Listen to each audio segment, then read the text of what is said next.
My name is Sharen Trembath. I grew up in the town of Evans. My parents immigrated from Italy in 1907. They immediately were hit with the Spanish flu, so my grandfather died and several of my aunts and uncles died. My mom and dad moved out to Angola. This would be in the 50s, and they built this house with bits and pieces and parts. And then when we finally moved out here for good in 1952, my dad did pass away. So my mom held it together, and she just built a great house for us, a great life for us. My youth was fabulous. It was the days when people could just go out and play. I spent half my life down at the beach. It was when you see Happy Days or anything like that, that's exactly what it was. People all hung around together.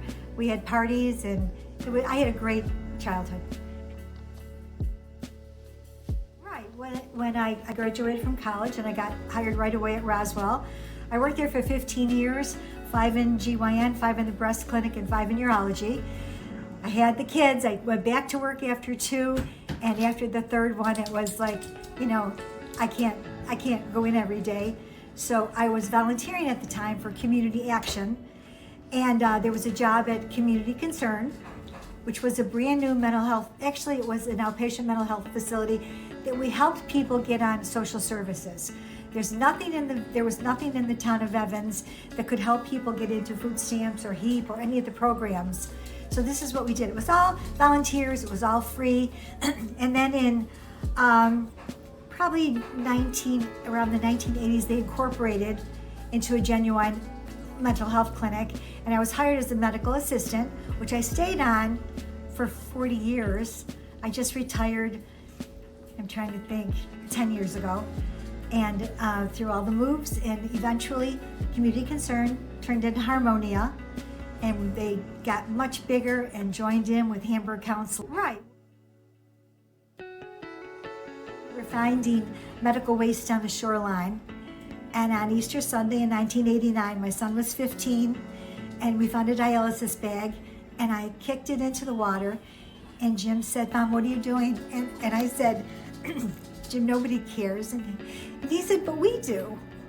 So I took the bag, and I was working at Roswell at the time. I put it in a copy machine. They made a copy of the dialysis bag with Park Davis, with the expiration number, with the lot number, and I sent it to 26 agencies. And I got a call from the Center for Marine Conservation in Washington, D.C., and they wanted to start a beach cleanup on Lake Erie. And would I do a token area? So I did 1 mile the first year right in front of my house. And the next year I got Lakeshore Central involved. I got Fredonia, Eden, North Collins, Silver Creek. Eventually, I got the whole 95 miles of Lake Erie shoreline, and we have over 2,000 volunteers. So again, I am so proud of my volunteers and my people, and it's only 2 hours once a year, but I have devoted volunteers. It's wonderful. We have now 3 generations of people that have done the cleanup, if you think about it. And I am so thrilled when I have people come up to me and say, "I went into marine biology because of you. I became a science teacher because of you. I'm involved in the environment because of you." And I also have people come from, because the International Coastal Cleanup is 97 countries and all the states, I have people say to me, "I do the cleanup in Maryland. I do it in Washington. I do it in Pittsburgh." And it just kind of makes you feel good. So, my advice would be, don't ever give up. When I started doing this, and people I think thought I was crazy when it was, "You're picking up garbage on the beach." Why? Because, you're not being paid. And it's like, it's the right thing to do. But when you change lives, when you have people jump in and say, "This is a great idea," and you have little kids. My cleanup is kids from 3 years old to 93. And when you see little kids learning to pick up their mess, if you could have seen the beach when we started, there was tires, there was diapers. Now it's water bottles, and we've changed. And of course, cigarette butts were the #1 thing.